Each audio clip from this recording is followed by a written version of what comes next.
कैसी है, उस रीजन का नेचुरल कंडीशन कैसा है, उसके बिहाफ पे हमने वहां पे एक स्पेसिफिक टाइप के ब्रिज को असाइन किया या एक स्पेसिफिक टाइप के स्ट्रक्चर को असाइन किया। ऐसे ही सेम मेरे घर में भी इसी तरीके की कंडीशंस होती है कि जो भी मेंबर्स लगे हैं, हम अपना घर किस एरिया में बना रहे हैं, किस रीजन में बना रहे हैं, वहां पे क्या क्या नेचुरल रिसोर्सेज अवेलेबल हैं, उनको कैसे हम एफिशिएंटली यूज कर लें, ठीक है, जिससे हमारा जो सब्स्टिट्यूट मटेरियल है, जैसे आपने सुन रखा होगा, अभी क्या है, अभी मॉडर्न टेक्नोलॉजी जैसे इंक्रीज हो रही है, तो हम कंक्रीट है, कंक्रीट में हम क्या यूज करते हैं, सैंड यूज करते हैं, ठीक है। जब भी आपने देखा होगा बल्क प्रोडक्शन में क्या है, किसी भी स्ट्रक्चर्स को बनाने में अगर वो कंक्रीट का स्ट्रक्चर्स है, वैसे ऑलमोस्ट सारे स्ट्रक्चर्स मोर और लेस कंक्रीट के ही होते हैं। स्टील स्ट्रक्चर थोड़ा सा ज्यादा कॉस्टली पड़ जाता है, स्ट्रेंथ भी बहुत ज्यादा देता है, लेकिन हम उसको थोड़ा कम प्रेफर कर रहे हैं। हम ऑलमोस्ट इंडिया में कंक्रीट स्ट्रक्चर पे ही मूव कर रहे हैं। आपने देखा होगा कंक्रीट स्ट्रक्चर में मेजर कंपोनेंट्स क्या होता है, कंक्रीट स्ट्रक्चर्स में अगर मैं मेजर कंपोनेंट्स की बात करूं तो सिर्फ कंक्रीट होता है, स्टील रहेगा लेकिन वो माइनर कंपोनेंट्स में रहेगा, मतलब कम यूज रहेगा स्टील का। ओके लवली, ठीक है, चलो मैं दोबारा समझाता हूँ। तो मैं आपको कहाँ पे था, मैं आपको बता रहा था कि कौन सा टॉपिक था यार, चिनाब ब्रिज के था, ठीक है। मैं आपको ब्रिज की कंडीशंस के बारे में बता रहा था, स्ट्रक्चर्स के बिहेवियर के बारे में बता रहा था कि कौन सी पोजीशंस में हम किस तरीके के स्ट्रक्चर्स को प्रोवाइड करते हैं। देखो ये चीजें जो स्ट्रक्चर्स को हम बनाते हैं, किसी भी जगह पे जो बनाते हैं, जो भी स्ट्रक्चर्स को हम फॉर्म करेंगे, वो डिपेंड करेगा वहाँ के नेचुरल फीचर्स पे, ठीक है। नेचुरल बैरियर, उसको मैं बोल सकता हूँ टोपोग्राफिकल बैरियर। आपने सर्वे में पढ़ रखा होगा कि टोपोग्राफिकल सर्वे होता है। टोपोग्राफिकल सर्वे में क्या क्या करते हैं, टोपोग्राफिकल सर्वे में बेसिकली क्या करते हैं, हम लैंड की कैरेक्टरिस्टिक्स के बारे में जानते हैं।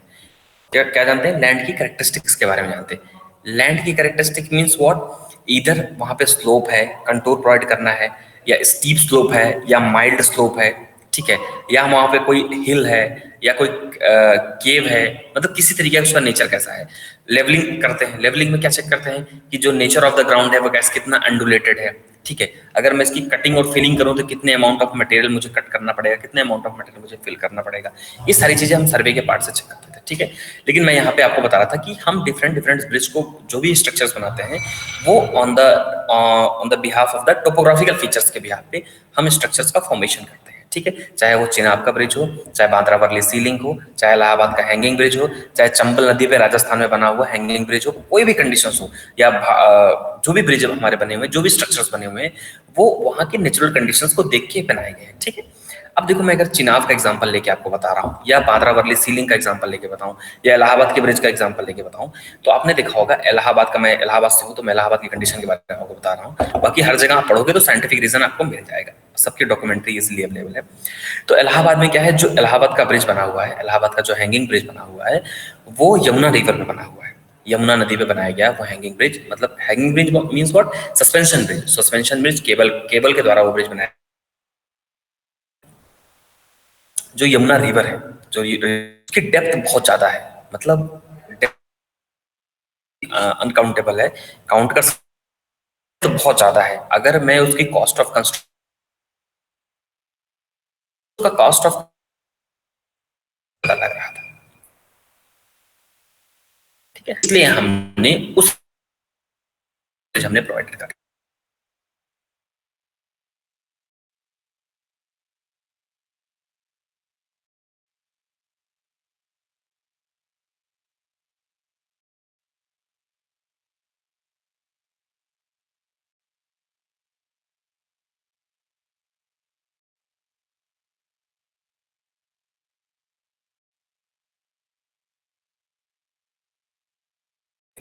ठीक है। अगर मैं आपके फर्स्ट सेमेस्टर में लेके चलूं थोड़ा सा, जिसमें हम पढ़ा करते थे स्ट्रेंथ ऑफ मटेरियल के बारे में, या करते थे, तो वहां क्या पढ़ते थे, बेसिकली बेसिकली हमारा क्या फंडा हुआ करता था, हम ये जानना चाहते थे कि कोई भी स्ट्रक्चर्स मेरा, किसी स्ट्रक्चर्स मेरे जो जो कंडीशंस पे फोर्स लग रहे हैं, मींस जो जो कंडीशंस फोर्स लग रहे हैं, मींस इधर this force is a vertical force, और this force is a horizontal force, और एनी मूवमेंट, और एनी रेजिस्टिंग मूवमेंट जो मेरे स्ट्रक्चर्स पे लगता है, इन तीनों कंडीशंस को मैं सेटिस्फाई करवाता था, हॉरिजॉन्टल फोर्सेस को, वर्टिकल फोर्सेस को, and the resistance about any point. इस तीनों फोर्सेस को मैं सेटिस्फाई करवाता था। सेटिस्फाई करवाने के बाद मैं अपने स्ट्रक्चर की क्या करता था, उसको इक्विलिब्रियम कंडीशन में मेंटेन करता था। Basically these three equations are the equilibrium equations, these three equations are what, equilibrium equations on the behalf of which we can maintain the stability of any structures. कौन से equilibrium की 3 conditions होती थी, summation of all the horizontal forces and summation of all the vertical forces, and third one is the resisting moment, moment of resisting and any point. जब भी हम निकाला करते थे तो हमें उस मेंबर पे, जैसे कोई मेरे पास मेंबर है, सपोज दैट ये मेरे पास बीम था, इस बीम पे अगर डिफरेंट डिफरेंट सपोर्ट रिएक्शन मैंने प्रोवाइड कर रखा है, तो हर एक पॉइंट पे, हर एक सपोर्ट रिएक्शंस पे कितने अमाउंट का फोर्स वहां पे एग्जिस्ट कर रहा है, ये चीजें हम इजिली कर। जैसे मुझे पता चल गया कि सपोज दैट ये मेरे पास कोई बीम है, इस बीम के मेंबर है point A, point B, point C, point D and point D, मतलब इसमें 4-5 पॉइंट बने हुए हैं।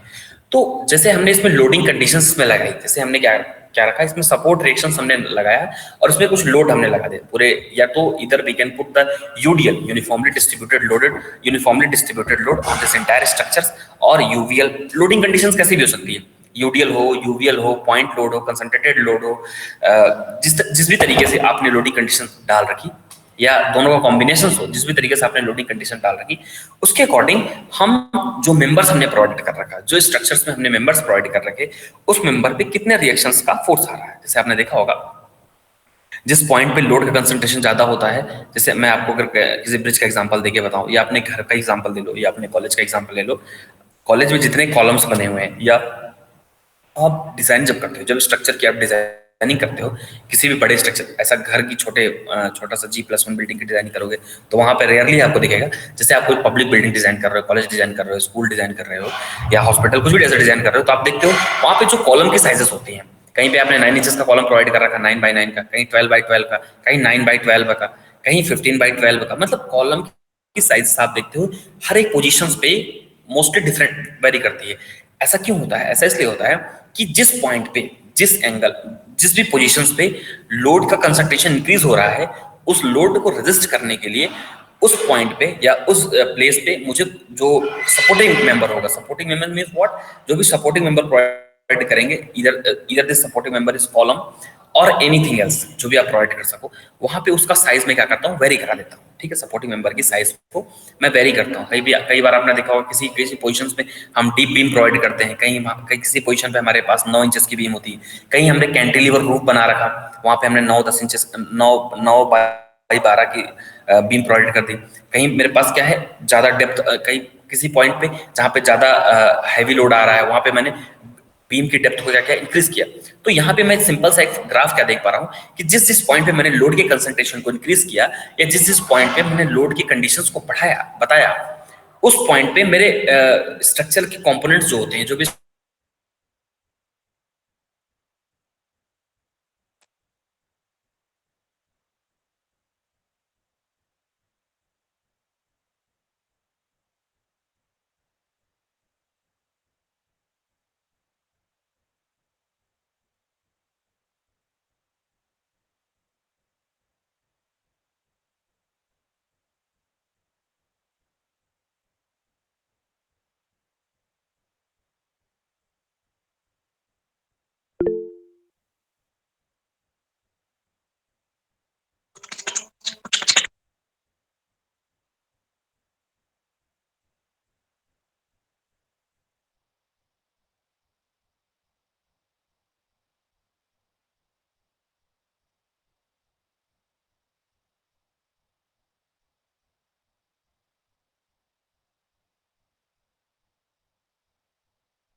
ओके स्टूडेंट्स, सबको सुनाई दे रहा हूं मैं? Yes sir. Okay, actually network में थोड़ा प्रॉब्लम आ गया था। चलो, मैं आपको बता रहा था कि, क्या बता रहा था, किस पॉइंट पे था मैं, एक बार मुझे थोड़ा रिकॉल कराओ, क्या बता रहा था मैं आपको? स्ट्रक्चर्स, हाँ, स्ट्रक्चर की डिजाइनिंग के बारे में बता रहा था कि जो जो भी कंपोनेंट्स की डिजाइनिंग करेंगे वो उसकी इक्विलिब्रियम के कंडीशन को सेटिस्फाई करके फिर उस स्ट्रक्चर की डिजाइनिंग करते हैं। ये सारी बातें मैंने आपको अभी तक के लेक्चर में बता दी। और देखो इस सेमेस्टर में चीजें हैं क्या। इस सेमेस्टर में आपके फर्स्ट सेमेस्टर से लेके फिफ्थ सेमेस्टर तक आपने जो कुछ भी पढ़ रखा, देखो सिलेबस जो है आपका वो 2 दिन में खत्म होने वाला है। ठीक है, मैं सीरियसली बता रहा हूँ। बस मैं आपको मतलब सिलेबस इतना बड़ा नहीं है, बस मुश्किल से मुश्किल 2-3 क्लासेस में पूरा सिलेबस खत्म हो जाएगा।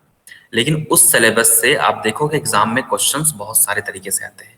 बहुत सारे तरीके से मीन्स व्हाट, आप तक अभी तक आपने जो कुछ भी पढ़ा है, जो कुछ पढ़ा first semester, second semester, third, fourth, fifth, अभी तक जो कुछ भी पढ़ा है वहां से सारी चीजों से थोड़ी थोड़ी चीजें ग्रैप्स करके एग्जामिनर आपके पेपर को सेट करता है। या आपको नॉलेज भी होना चाहिए, आप सिक्स सेमेस्टर में हो तो आपको फर्स्ट है कि नहीं याद है, ये सारी चीजें एग्जामिनर वहां पे देखता है। आपसे डेरिवेशन,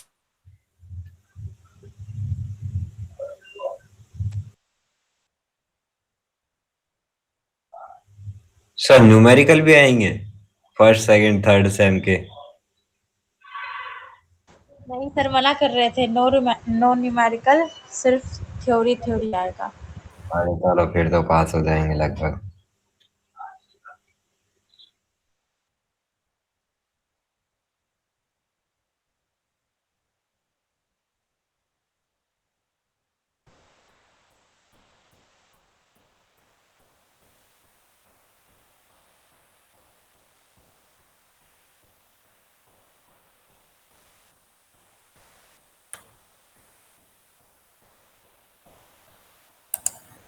अच्छा, आकाश सिंह राठौर कह रहे हैं कि आईपीएल चालू होने वाला है, तो आकाश क्या करें, क्लास बंद कर दें आईपीएल के चक्कर में?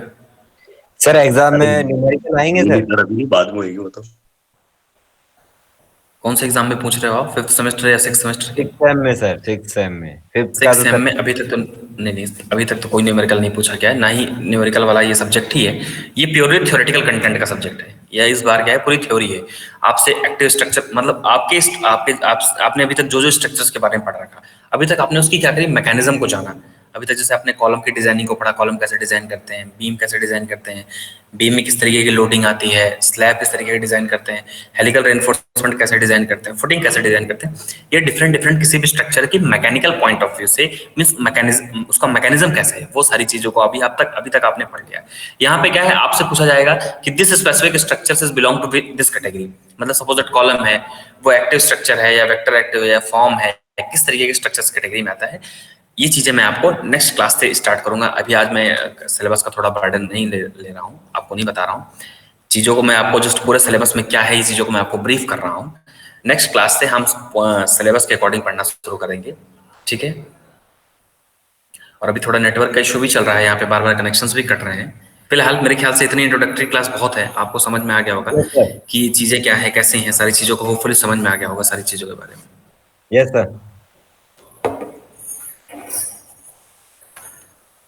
और बच्चों की आप लोगों की स्ट्रेंथ भी ठीक ठाक आ रही है आजकल, चलो बहुत सही है। सर ऑनलाइन एग्जाम्स की कुछ डेट आया क्या फिफ्थ सेम का? अच्छा लवली, अभी ऑनलाइन की डेट तो मेरे ख्याल से तो नहीं आई है, लेकिन जैसे ही आती है मेरे ख्याल से इसी वीक वगैरह में जो भी नोटिस आ जाएगा, क्योंकि एग्ज़ाम काफ़ी डिले हो रहा है आप लोगों का और ये सेमेस्टर भी स्टार्ट हो गया, तो होपफुली आ जानी चाहिए जल्दी से जल्दी। तो आप लोग थोड़ा थोड़ा इस सेमेस्टर का भी पढ़ते रहो, मीन्स 80-20 का रेशियो रखो। 80% प्रीवियस सेमेस्टर के बारे में ध्यान दो, क्योंकि अभी आपने उसका एग्जाम नहीं दिया है, आपको उसमें पास भी होना है, अच्छा स्कोर भी करना है। और इस सेमेस्टर पे 20% ध्यान दो, क्योंकि अभी जस्ट सेमेस्टर स्टार्ट हुआ है, ठीक है। इसलिए ज़्यादा चीज़ों को हार्डली इम्प्लीमेंट नहीं कर रहे हैं हम, बस जस्ट स्टार्ट कर दे रहे हैं, सारी चीज़ों के बारे में आपको इंट्रोडक्शन दे रहे हैं, ब्रीफ कर दे रहे हैं, ठीक है।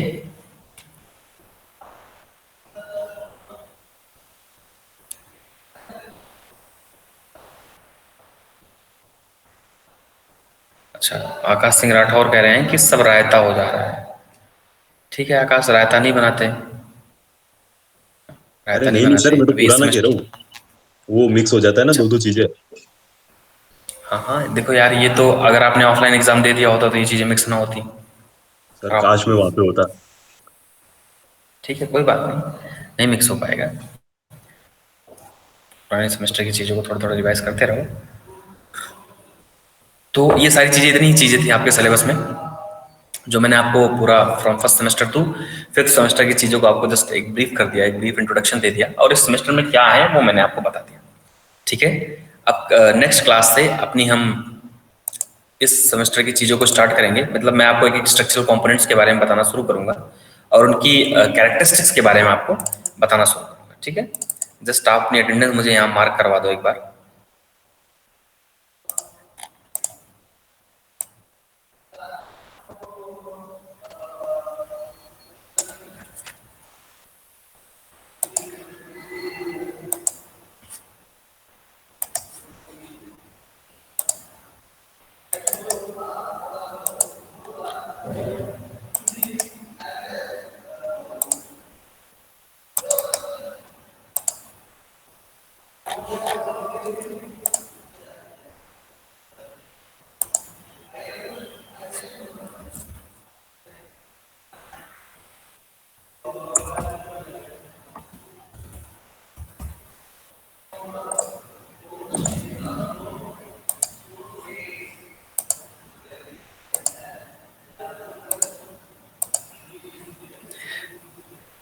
अभिलाष,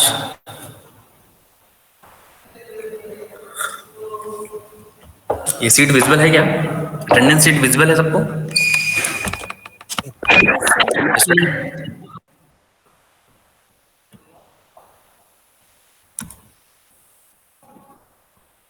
अभिलाष एब्सेंट है, ठीक है। Ajay, Ajay Bisht, Aakash Singh Rathore, present sir. Anmol Deep, Aritra Sangram, present sir. Ashish, Aritra Sangram, yes sir, Ritesh sir.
Guys एक बार दोबारा से अटेंडेंस स्टार्ट कर लेते हैं। अभी सबको विजिबल है क्या attendance sheet students? No sir, screen तो विजिबल नहीं है। ठीक है, अभी होपफुली विजिबल हो गई होगी। Yes sir. चलो, Abhishek, sorry Abhilash, Ajay, Anmoldeep, Ajay best, okay, Anmoldeep, Aritra, Ashish, Ashish Kumar, sir Ashish Kumar, ठीक है, present. Bhanu Pratap, Bhanu Pratap, Dania, Dinesh, Fuad Shakeel, sir Dhanya Dhanya, present. Okay, Fuad Shakeel, Amit, present sir. Harshit, present sir. Amit, Joel Johnson, Jain Alawat, Lovely, present Anshi, sir. Present sir. बीच बीच में फ्लक्चुएट कर रहा है sir. Mansi, present sir. Okay, Mohammad Ammar Hussain, present sir. Shar Imam, yes sir. Mohammad Farhan, Ajaid, Sharim, Mahak Gandhi, Akhi, Present, sir. Vitesh, yes sir.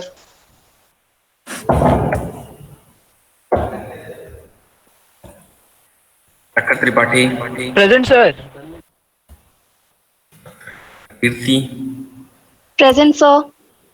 Rituraj, Sahil Rathi, Mohammad Shafiq, sir Rituraj Shailendra, Rituraj present है sir. Uday भाई, Sujit Kumar Pradhan, Sujit Kumar Pradhan, present sir. Sufiyan Ahmad, Sumit, Utkarsh Present, Kumar sir. And Arun.